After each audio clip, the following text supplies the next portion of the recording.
For years, Ellen DeGeneres built her empire on one phrase: be kind. But behind the cameras, kindness may have been the last thing anyone actually felt.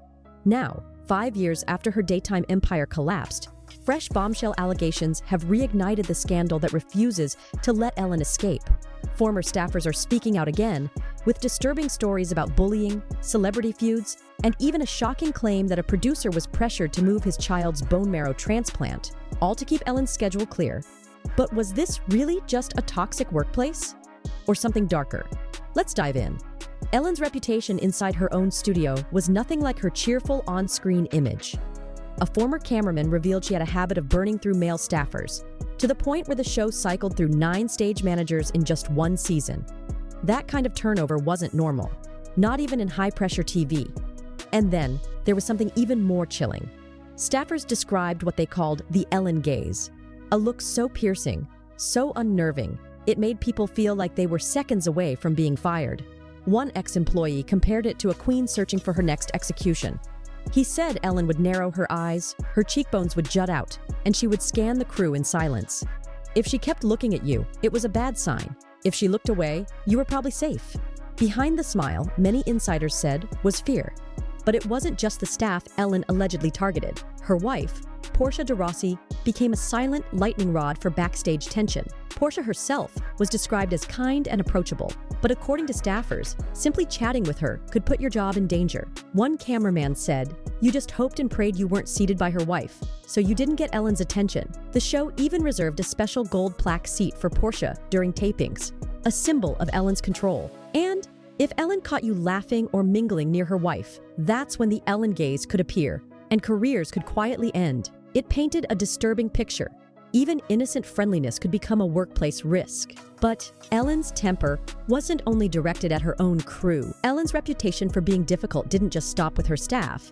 It spilled over to the A-listers who sat on her famous white couch. One of the most shocking clashes involved celebrity chef Gordon Ramsay. During what was supposed to be a light-hearted cooking demo, Ellen presented him with a meat sample. Ramsay, never one to sugarcoat, reportedly took one bite and spat out his unfiltered review. "This is rubbish.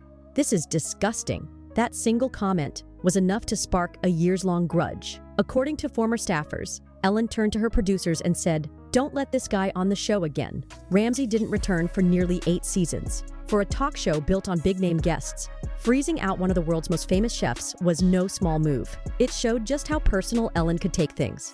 But Ramsay wasn't the only one. Even the smallest jokes could land you on her bad side. A warm-up comedian once tried to lighten the mood by joking about Ellen balancing on a unicycle. His warning, "Don't fall," might have seemed harmless to anyone else. To Ellen, it was unforgivable. He was quietly banned from ever returning. And the list didn't stop there. Crew members claimed Ellen could turn on anyone, even fellow celebrities, guests who didn't laugh enough, who challenged her opinion, or who simply didn't play along with her comedy, could find themselves suddenly blacklisted. One insider described it this way: "You were uninvited as a guest pretty easily.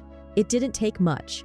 One comment, one joke, and you were out." What's more, Ellen's influence extended beyond the studio walls. A production assistant once slowed down her exit by accident. His golf cart wasn't fast enough to get out of Ellen's way as she left the Warner Brothers lot. Just 3 days later, that staffer was gone. He didn't even work on Ellen's show, but somehow, the fallout caught up with him. From Hollywood heavyweights like Ramsay to everyday crew members just doing their job, Ellen's grudges didn't discriminate. If you crossed her, intentionally or not, there was no second chance. And if this was how she treated celebrity chefs and comedians, it left viewers wondering, what else was happening to the staff who couldn't fight back? If Ellen's celebrity grudges sounded extreme, the way staffers described her treatment of her own team was far worse. This was no longer about bruised egos or awkward jokes. These stories crossed into the deeply personal.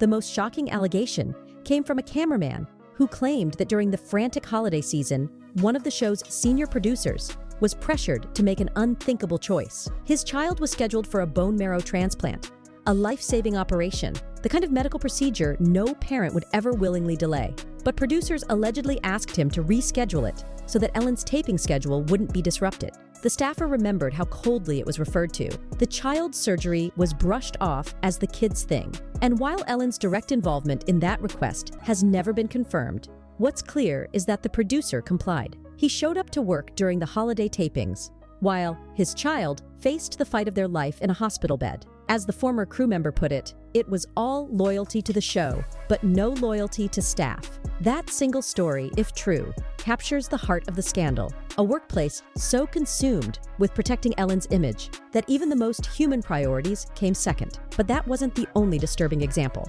Staffers described a culture where even the smallest accidents could end careers. One production assistant working on the Warner Brothers lot made the mistake of not moving his golf cart quickly enough as Ellen's car came through. 3 days later, he was gone. He wasn't even part of Ellen's team.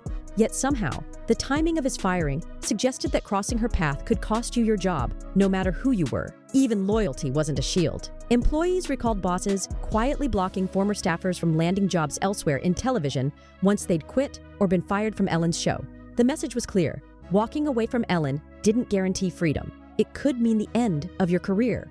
And for those who stayed, survival often meant silence. Staffers remembered the dreaded Ellen gaze turning on them during tapings, or entire teams walking on eggshells, terrified that a wrong word, a misplaced laugh, or even sitting in the wrong spot near Portia de Rossi could end everything. The contrast was jarring.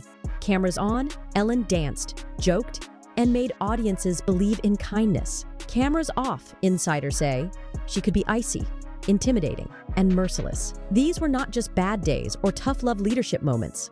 They painted a picture of a workplace where fear was the foundation and where protecting Ellen's brand meant staffers' personal lives, health, and dignity came last. The breaking point came in 2020 when BuzzFeed News published an expose featuring over a dozen staffers. Allegations included employees being fired after taking medical leave, others disciplined for bereavement days, and one who said she endured repeated comments about her race. The mask had slipped. The Queen of Kindness suddenly looked like the Queen of Cruelty.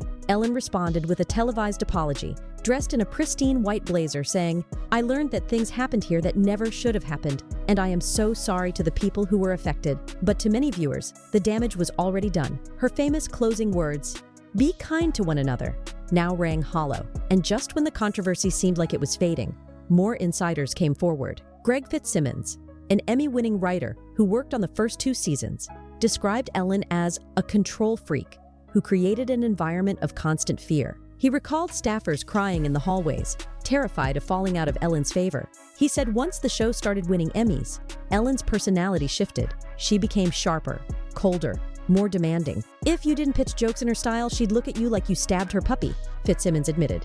His words confirmed what so many others had already said. The kindness was for cameras only. By 2022, the pressure was too much. NBC pulled the plug on the Ellen DeGeneres show after 19 seasons and thousands of episodes. Ellen retreated from the spotlight, but she didn't stay in California. Instead, in 2024, she and Portia quietly sold their Montecito mansion for a staggering $96 million and moved to the English countryside. Now they post glimpses of their dream life abroad. Horses, cottages, quiet mornings far from Hollywood. But the scandals still follow them across the ocean. Because no matter how far Ellen runs, the stories don't stop. Ellen herself insists she was blindsided by the scandal, calling it eye-opening and admitting she learned a lot from the fallout. But with every new allegation, her legacy grows darker. Once hailed as daytime TV's most beloved host, she's now remembered for a culture of fear, feuds, and firings. And the ultimate irony? The woman who built her empire on kindness may be remembered as anything but. So here's the question for you. Was Ellen DeGeneres truly the Queen of Kindness or the Queen of Cold Stares?